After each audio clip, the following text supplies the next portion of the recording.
prácticamente en todo esto de lo que es la antropología pastoral. Muy bien, déjenme compartir la pantalla.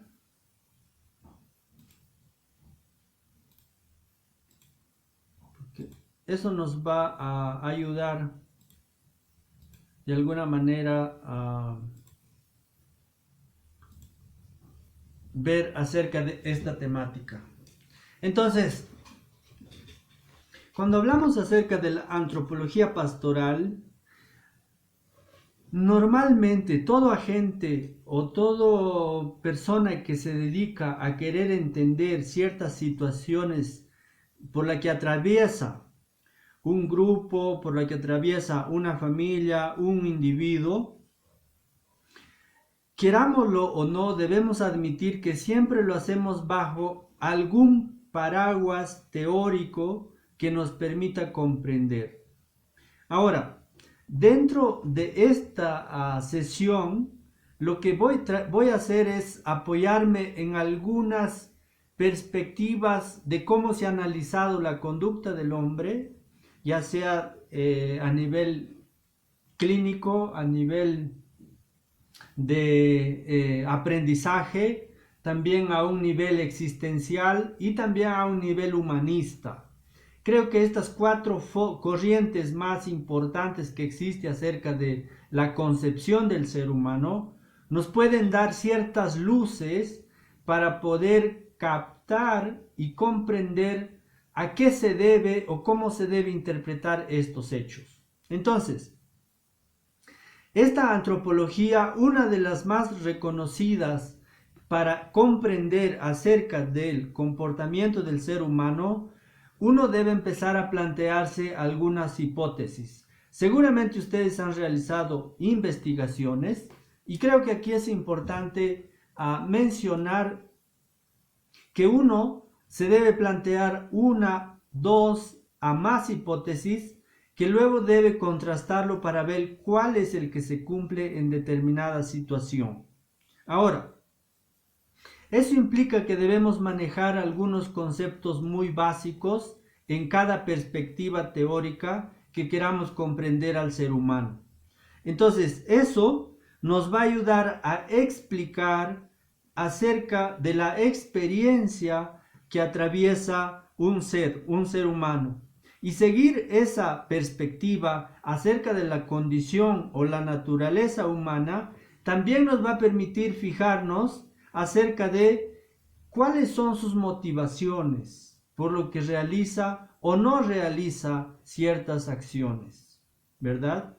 Entonces, la motivación, el comportamiento o las alteraciones, como normalmente en algún momento se dice, problemas de psicopatología, que obviamente son mucho más graves, pero de alguna manera cuando se habla del ser humano, uno llega a hablar acerca de estas formas como atraviesa el comportamiento. Por eso, para examinar, para evaluar, hay que someter a estas disciplinas o de alguna manera teorías en el fondo que nos quieren explicar por qué un ser en determinadas circunstancias actúa de una forma y en otras de otra.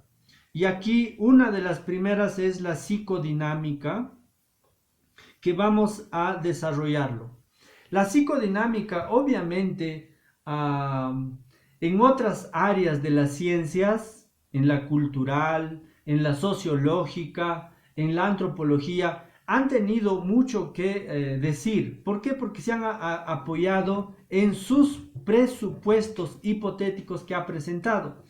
Y el fundador de esta forma de entender al ser humano es obviamente Freud, ¿no? Sigmund Freud habla de que el ser humano de alguna manera tiene algunos dinamismos al interior de su mente, lo que se llama intrapsíquicos, y estos normalmente hay problemas o conflictos a un nivel inconsciente. Esta es la palabra, digamos, mágica, ¿no? Entonces, si alguien dice la teoría psicodinámica, ¿cómo trata de explicar al ser humano? obviamente lo hace desde el concepto central neurálgico del inconsciente. Ahora, para que nos ayude a entender mejor esta perspectiva, lo que yo he intentado hacer aquí es tratar de poner una imagen de lo que normalmente se conoce como un... ¿Cómo se conoce a esta imagen?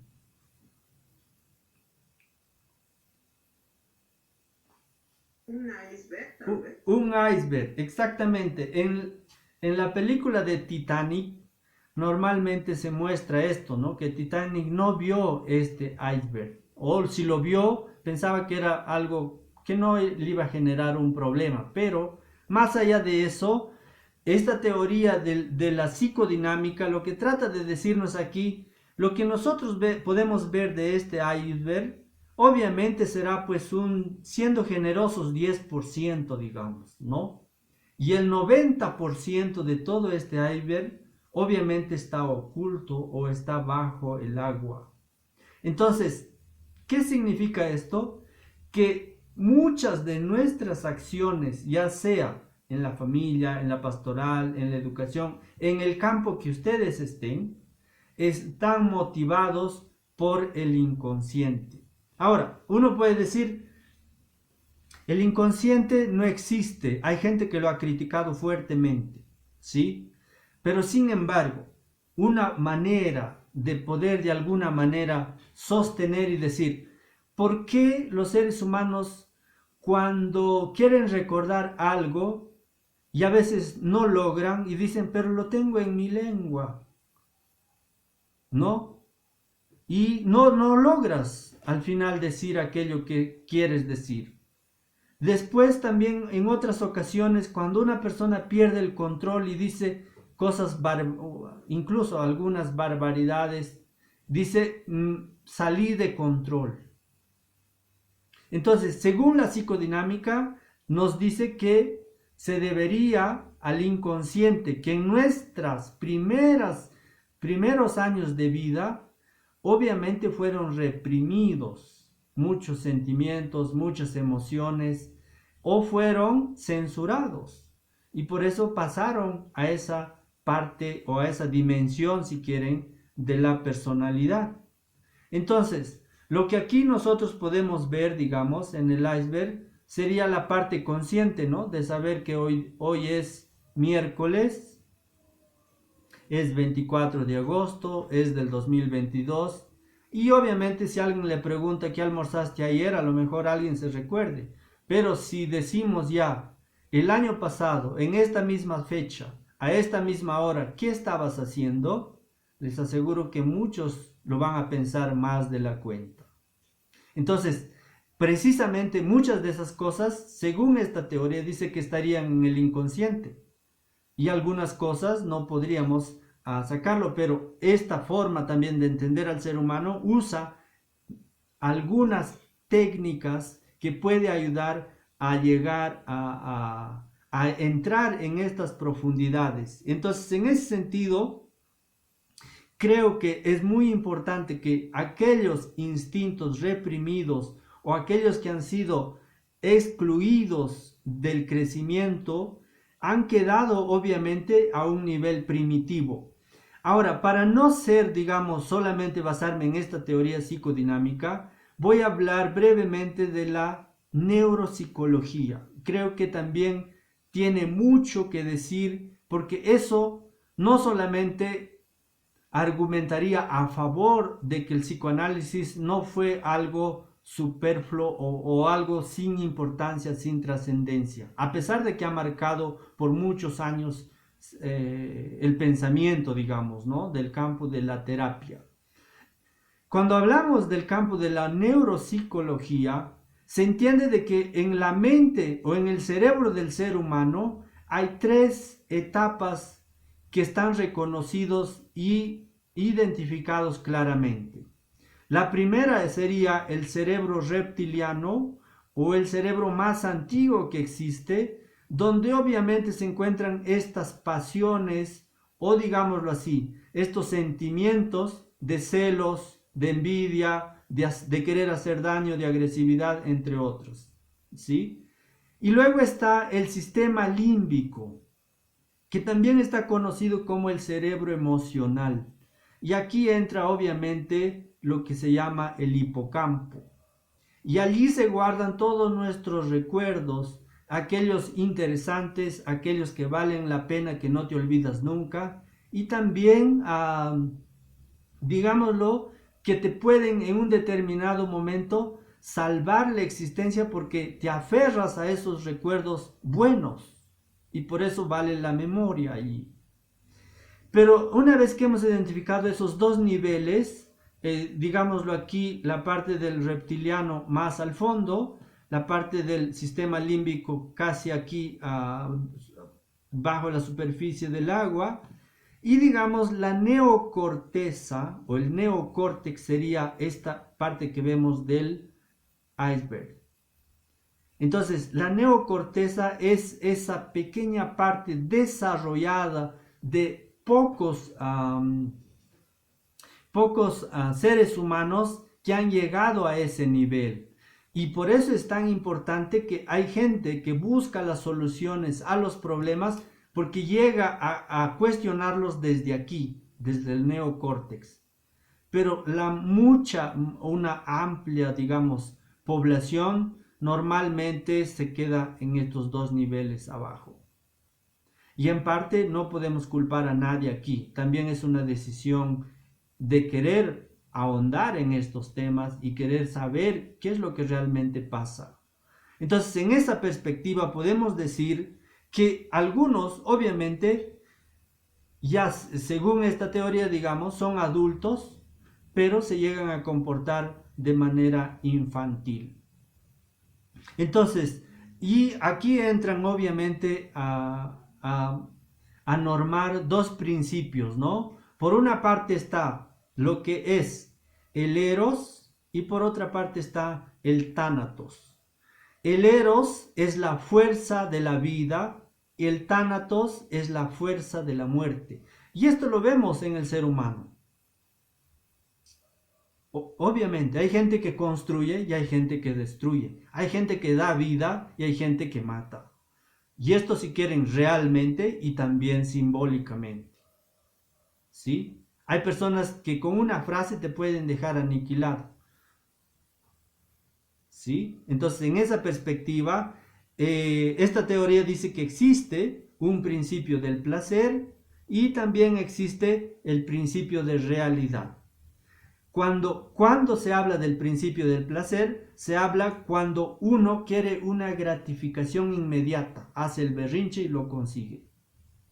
Pero hay otras personas que normalmente, y está comprobado incluso esto, que pueden postergar esa gratificación para después. Es decir, si yo tengo al frente, supongamos 4 niños, ¿no? Y les digo, el niño o la niña que reciba el chocolate inmediatamente solo le daré 1. Pero aquel que espere hasta después de almuerzo le voy a dar 3. Alguno de estos va a querer que le dé inmediatamente. También alguno de estos va a esperar y va a postergar esa gratificación de comerse ese chocolate. Entonces allí se ve también de cómo ya en hechos tan experimentales y tan vivenciales se puede ver aquellas personas que van a poder tolerar cada vez más la frustración y aquellas que no van a aguantar, digamos, van a querer actuarlo inmediatamente. Entonces, por eso es tan importante que podamos entrar en esa línea de cómo se entiende esta perspectiva y estas fuerzas irracionales con el que algunos han querido reconocerlo. Y aquí obviamente se habla de manera muy rápida del yo, del superyo y del ello.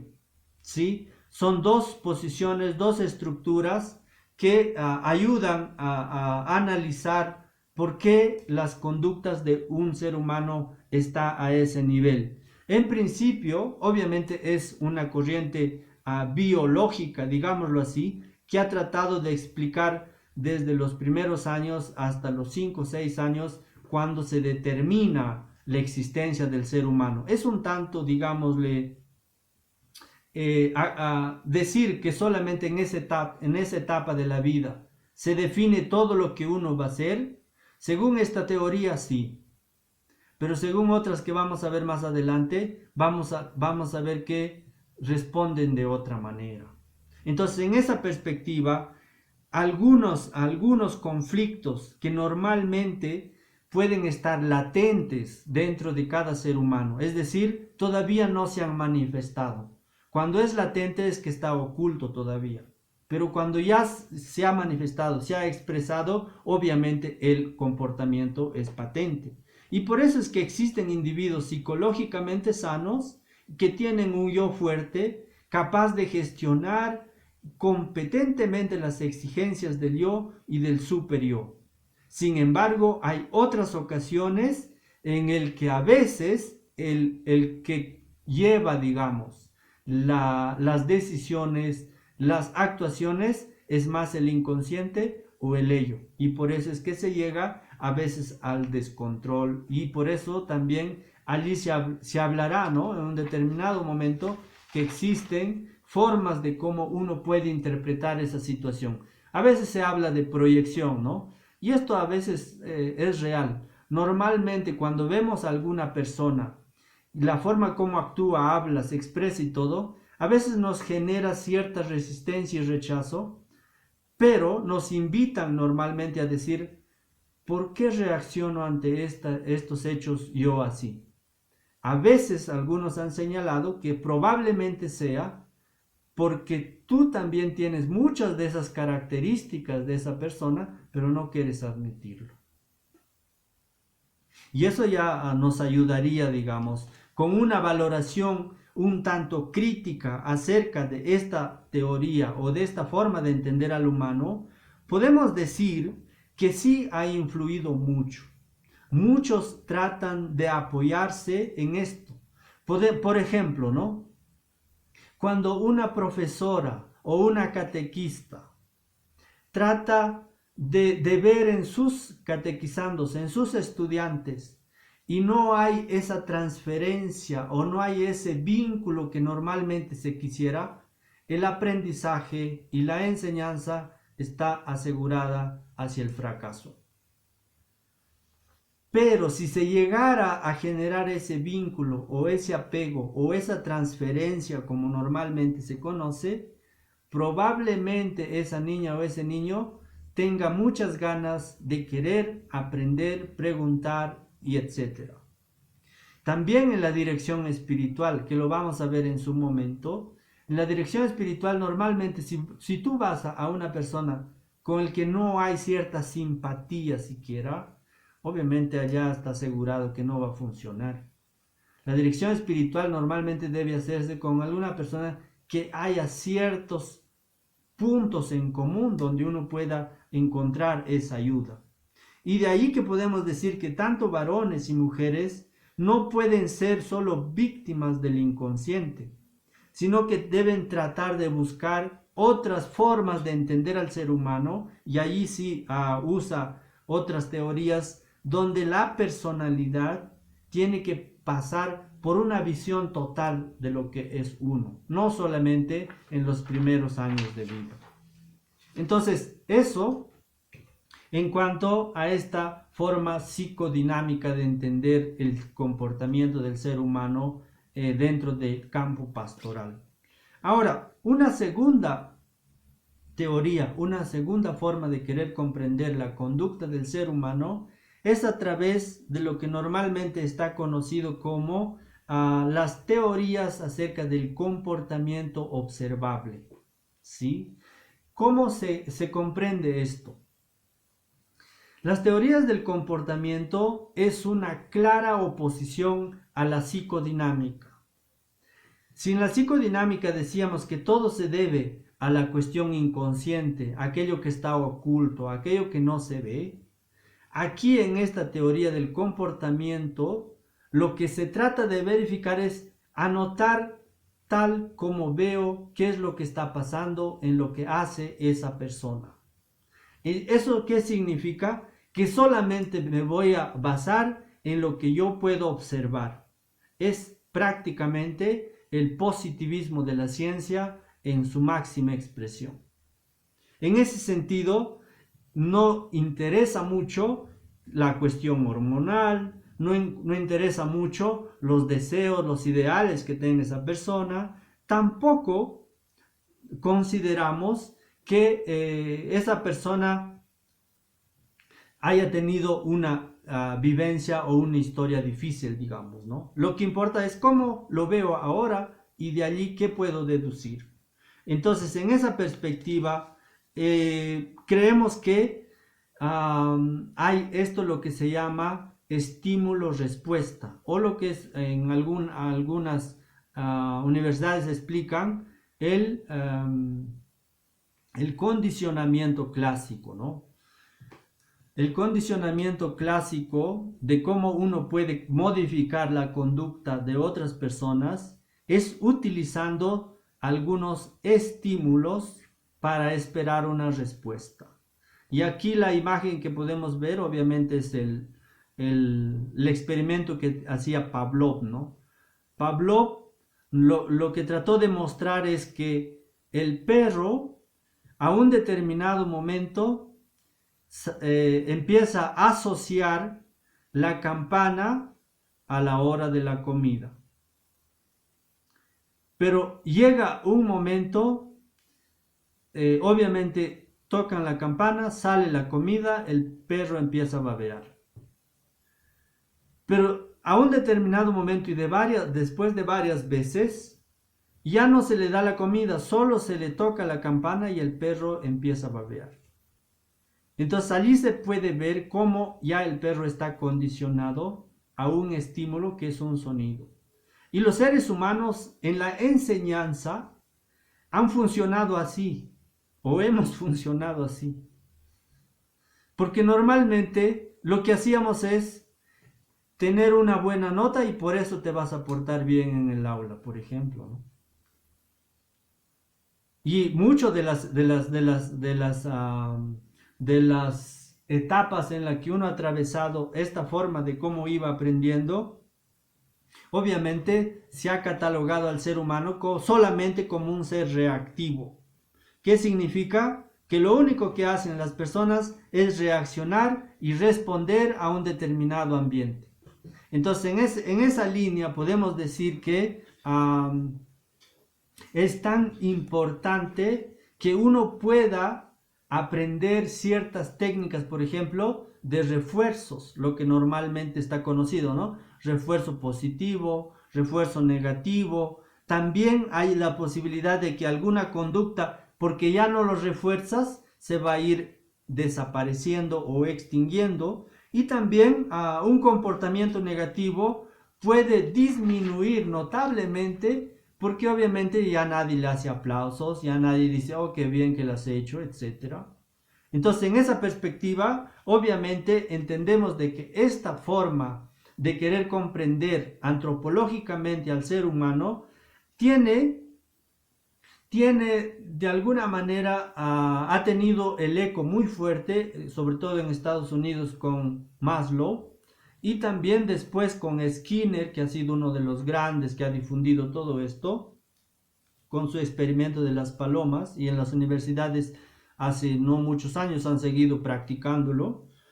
Pero nosotros desde el campo de la pastoral quisiéramos hacer una valoración de esta forma de entender el comportamiento del ser humano. ¿Y a qué me refiero?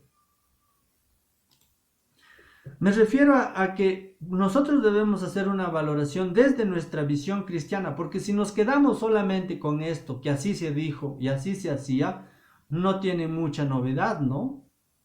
Entonces, una de las cosas o una de las limitaciones que nosotros debemos plantear es que reducen al ser humano a una especie en el que solamente es de costumbres y de necesidades, y nosotros no somos así. Esto hay que dejarlo bien marcado y bien claro. Entonces, en ese sentido, digamos, si la gente satisface esas necesidades, todo se arreglaría. Pues es falso. Hay otra teoría que nos va a mostrar la otra vertiente. Entonces, algunos dicen que También nosotros aprendemos por modelos. Es decir, por la forma como yo veo que se comportan mis padres, la forma como se comportan mis profesores, o la forma como se comporta algún artista a quien quiero yo imitar, yo termino repitiendo algo de esto. Es verdad. O sea, no podemos negarlo esto. Hay gente, y por eso existen lo que normalmente llamamos las modas, ¿no? Entonces esas modas van marcando cierta tendencia. Entonces en esa perspectiva comprendemos que por una parte sí es posible aprender de los modelos, pero esto no se hace de una forma mecánica, de una forma determinista, de que nosotros si aprendemos eso no podemos desaprender. Se puede desaprender. Obviamente muchas cosas hemos aprendido mal, y el reto más difícil es desaprender eso. Eso sí los puedo asegurar. Entonces, no todas nuestras conductas son productos del ambiente o de lo que acontece en ese momento. Y es así que nosotros, por ejemplo, hay virtudes, por ejemplo, ¿no? Virtudes de la justicia, de la prudencia, de la solidaridad, entre otras, podemos aprenderlo a través de la enseñanza. Si uno va constantemente, eso se hace un hábito. Las neuronas generan nuevas conexiones dentro del cerebro y esa conducta nueva empieza a aparecer. Por eso es tan importante la disciplina, pero hay gente que tiene terror, digamos, a esta palabra, ¿no? Cuando en realidad disciplina viene de la palabra latina que está relacionado mucho con el saber escuchar, audire, ¿sí? Y saber escuchar para poder discernir bien. Entonces, en esa línea, consideramos que esta teoría comportamentalista tiene sus limitaciones, pero felizmente no es la única. Ha aparecido otra más, ¿no? Voy a avanzar porque quisiera cerrar la temática hasta donde logremos sobre este punto. El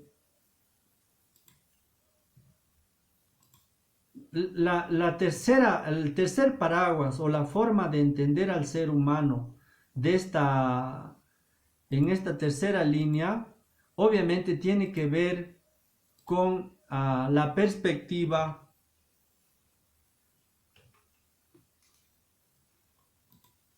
la teoría humanista, ¿no? La teoría humanista, ¿qué es lo que nos ha mostrado? O sea, esto pienso que algunos de ustedes para comprender al ser humano es una de las que más se acercan a la línea cristiana, si quieren. Y lo voy a desarrollar brevemente. La teoría humanista sostiene que el ser humano no es producto de sus experiencias pasadas. También sostiene de que el ser humano no es un ser que reacciona solo a estímulos. La teoría humanista empieza a sostener y decir que el ser humano está motivado y está capacitado siempre para crecer, para madurar, para progresar y finalmente para autorrealizarse. Entonces, esa es una línea un tanto, digámosle, diferente a las dos anteriores, ¿no? ¿Por qué? Porque el representante máximo, aquí tenemos a Carl Rogers, de quien tienen aquí una pequeña imagen, pero también está Abraham Maslow, que es muy difundido, la pirámide de Maslow, pueden revisar y ampliar sus conocimientos. Y cuando yo prácticamente enseñaba en alguna institución educativa, he tratado de hacerlo, aplicarlo a la práctica todo esto, ¿no? Y que sí que funciona, o sea, tiene fundamento. Entonces, ¿a qué me refiero? Que el ser humano tiene que atravesar por diferentes etapas según Abraham Maslow. La primera son necesidades fisiológicas, que todo el mundo duerme, todo el mundo come, todo el mundo quiere descansar, todo el mundo en una determinada etapa de la vida se reproduce, etcétera, etcétera. Si tú no tienes un techo, obviamente, ¿cuál es tu preocupación?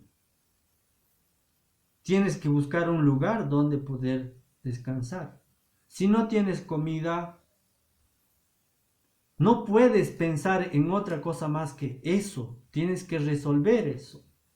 Pero hay mucha gente que esto lo tiene solucionado desde la base. Hay otros que no. Pero hay gente que sí. Entonces pasa a un segundo nivel, que es ese deseo de querer tener cierta seguridad. Cuando hablamos de seguridad, obviamente estamos buscando tener buena salud, tener un buen trabajo, tener ciertos valores que realmente te hagan una persona respetada y respetable. También tiene que ver con tener alguna propiedad privada. Ya estamos en un segundo nivel donde ya estas primeras necesidades ya están satisfechas, no es un problema. Y una vez que tienes satisfechos estos dos niveles, el ser humano avanza a un tercer nivel, que es la necesidad de afiliación. ¿Qué significa esto? Que uno busca agruparse con otras personas en determinados, digámoslo, sociedades, sindicatos y otras formas de llevar adelante la vida humana. Y allí eso te da cierto reconocimiento social, si ustedes quieren. Y obviamente cuando ya estás en este tercer nivel, esta afiliación que tú haces con las otras personas, lo haces porque realmente el ser, como ha dicho Aristóteles, es un animal social por naturaleza, ¿no? Entonces siempre buscas algún momento, no soportas la soledad, el aislamiento. Y por eso es que cuando seguimos avanzando queremos un cuarto nivel donde se trata de encontrar el reconocimiento. Y aquí incluso hablan algunos autores acerca de que uno se enamora de uno u otra persona porque los van a reconocer o los van a valorar porque está con tal o cual persona. Y en la pastoral podríamos decir, no, pues yo tengo la formación dentro de tal grupo, a tal hora, tal día, entre otras cosas. Eso los hace sentir de alguna manera reconocidos, van ganando confianza, incluso quieren ser exitosos algunos de ellos dentro de sus ámbitos. Pero el ser humano, a medida que va avanzando en esta pirámide de Maslow, hay una última parte donde algunos han relacionado de que estaría vinculado un poco ya a la espiritualidad. Es decir, cómo uno se puede autorrealizar. Y la autorrealización es la palabra clave de esta forma de analizar al ser humano. Cuando se habla de la autorrealización, se entiende de que el ser humano tiene todas las potencialidades físicas, psíquicas, sociales que le permiten